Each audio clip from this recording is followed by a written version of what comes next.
At yun mga bossing, tips nga po pala sa pagkakat natin ng mga hardiplex. Bali tuturo ko sa inyo ngayon mga bossing kung paano ikat yung hardiplex natin o putulin gamit lang yung pako natin mga bossing. Yan.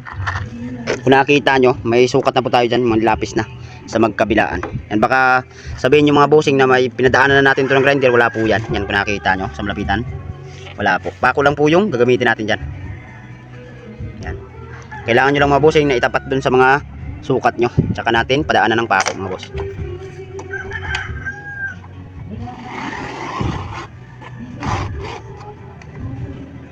Yan.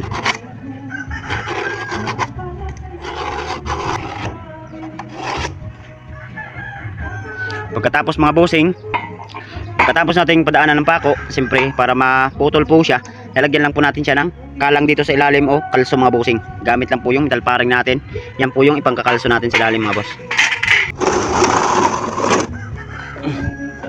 Kailangan mga boss, itapat lang po natin yung kalso natin doon sa pinadaanan natin mga bossing ng pako.